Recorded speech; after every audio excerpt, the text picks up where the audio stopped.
and I'm down there just trying to rip that ball out of his hands. And all I could get was a finger. And at that time, I thought it was his, but just whatever it was, I just snapped it. Bro!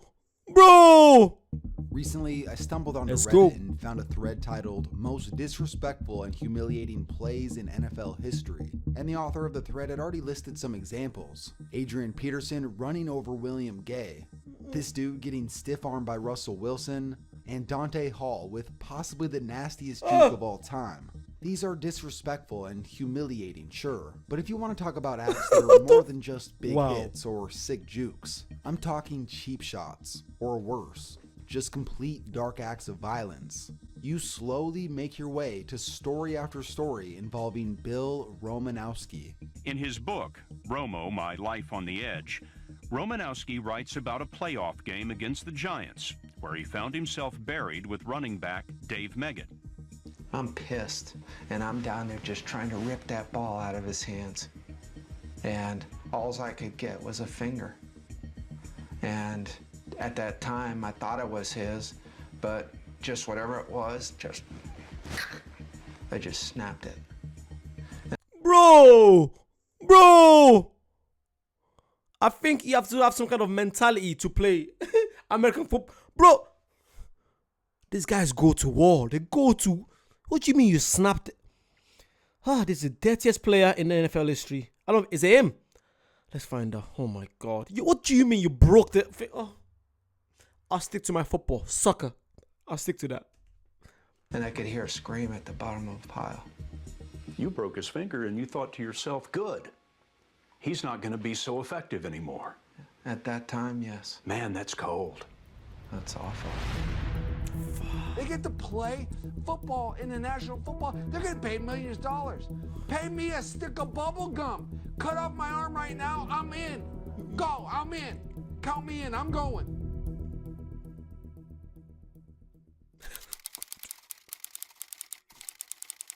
No.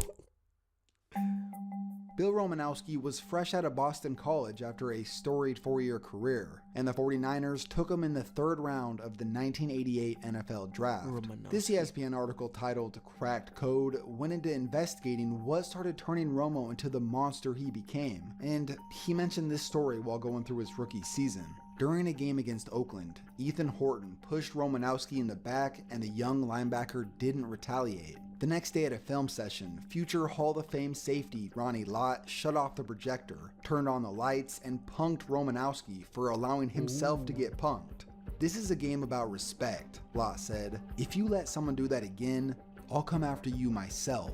Ronnie Lott, the man who got his finger amputated so he could keep playing, when he gives you advice, at least in the world of What do you mean amputated and he kept playing?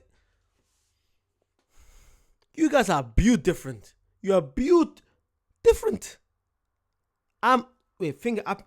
Can you still play? This is a scary documentary. professional football, you listen. And Romo took this to heart. That team won 2 Super Bowls by his 3rd season, but people started to become aware of how he developed his game. He played with a style that made people hate him. He was the kind of guy who couldn't turn off the intensity, even in practice. You broke an unwritten rule, probably an unwritten rule of the entire NFL. You hit Jerry Rice as hard as you possibly could in practice, your own teammate. That one was an accident. That was one where I was engaged with a blocker. He came around on a reverse. I came off the blocker, stuck my arm out, and boom, nailed Jerry right to the ground. You ended up getting in a fight with him. He came after me. This man did not care who you were. He was going to come after you. I'm guessing Jerry Rice was this big guy that no one messes with. Okay. There's this weird time in Romo's career that would get overlooked if it wasn't for a single incident. He played for the Eagles for 2 seasons, and in the midst of his 2nd year, Romo was ejected from a game for kicking an opponent 5 times in the head. This was the first major incident that began shaping his legacy. 2 years later, in a preseason game, he shattered the jaw of quarterback Kerry Collins. That cost him a $20,000 fine. Just weeks later, Romanowski would become one of the most hated players in the league after this happened on national television. Monday Night Football. Here's play before. That's J.J. Stokes, I think, talking to Bill Romanowski. Ooh, and there is a real lack of social graces on the part of Romanowski. He spit. This was crossing the line. This was something that even his own teammate Shannon Sharp did not take too kindly. I was upset at Romanowski, not because he was white and spit in a black guy's face, because he disrespected another man. Shannon Sharp. I watch his podcast. Wow. It's crazy how he was so good at football, but I didn't know him as a footballer. I knew him from his podcast. That's so crazy. And I couldn't condone what he did simply because he was my teammate. If my brother's wrong, he's wrong. I'm mad enough to tell him he's wrong.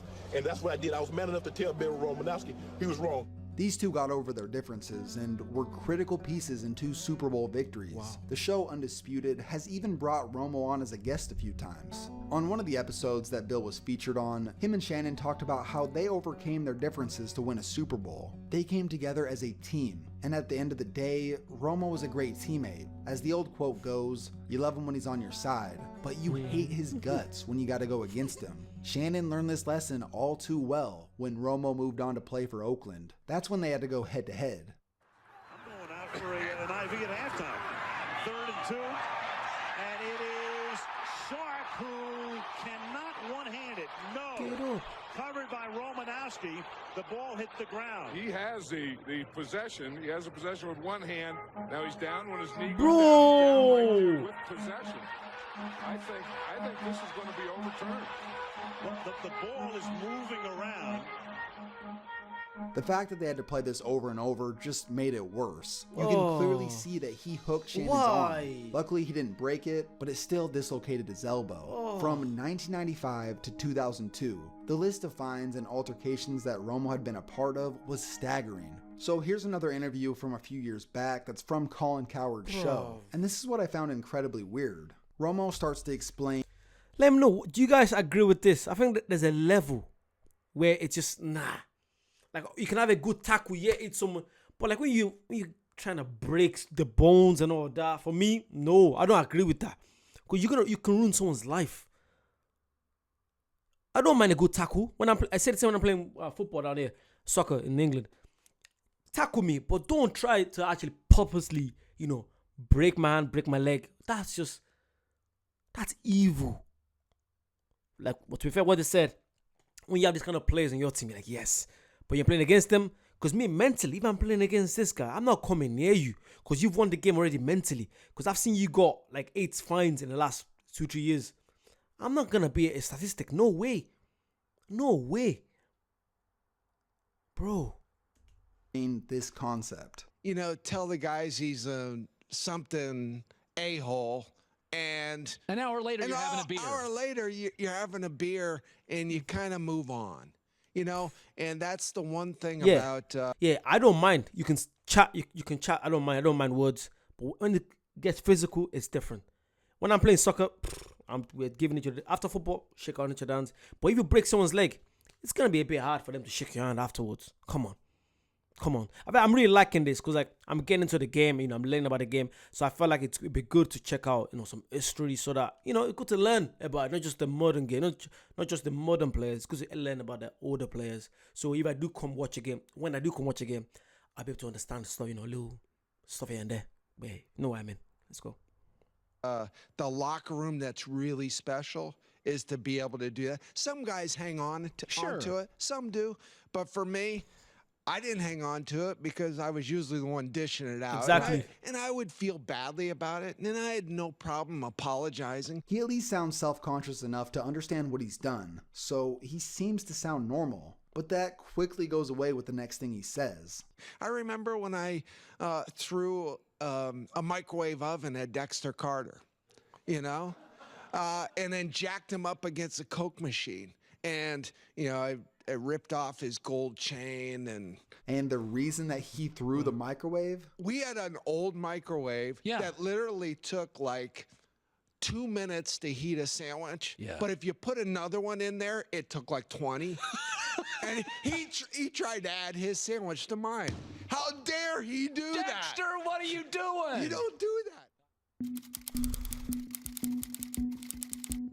This last incident is truly the cherry on top of this man's career. You would think a lot of his problems came from roid rage. In fact, he didn't start taking steroids until 2001. His first 13 years in the league, that was all him. Now imagine how crazy he was, plus the roid rage. This is the result of that. During training camp in 2003, a fight between Marcus Williams and Bill Romanowski sent shockwaves throughout the league. Here's what happened. Williams blocked Romanowski. Romanowski grabbed Williams by the neck of his jersey. Williams disengaged, and then he raised his arms as if to say, it's over. But it wasn't. Romanowski stepped towards Williams and grabbed his face mask. Williams grabbed back before quickly letting go. But Romanowski continued pushing on Williams' helmet, so violently that his head jerked back. As Williams' helmet flew off and his head recoiled forward, Romanowski's right fist smashed into his face. The 6'4", 250-pound Williams fell onto the ground unconscious. His left eye socket shattered,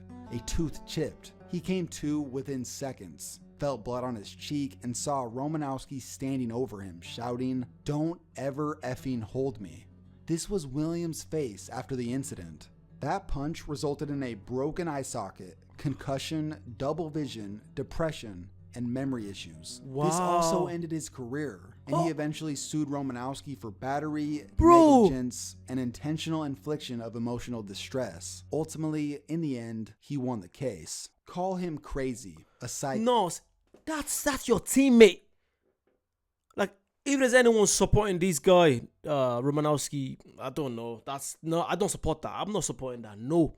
And if that makes me a weak man, call me a weak man. I do not care.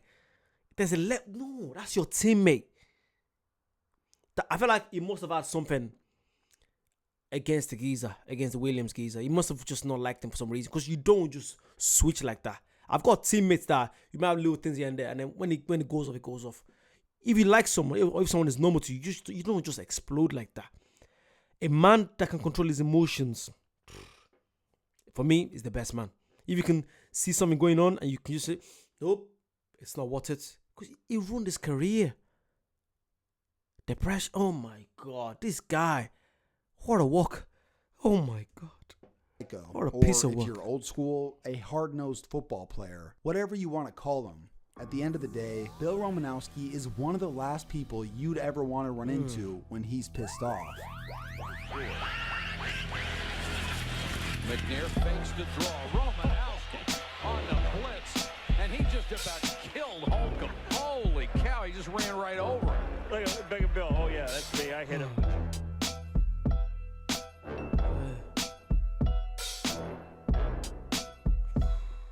I think that's it. This guy is something else. You guys let me know if there's anything similar to this. I'd love to check it out. That was so interesting. Romanowski, it's good to know. What college did you go to again? I can't remember what college. It's like he played for Oakland, he played for Denver Broncos.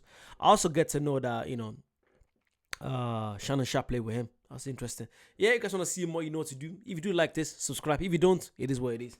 I'll see you guys very soon. Bye-bye.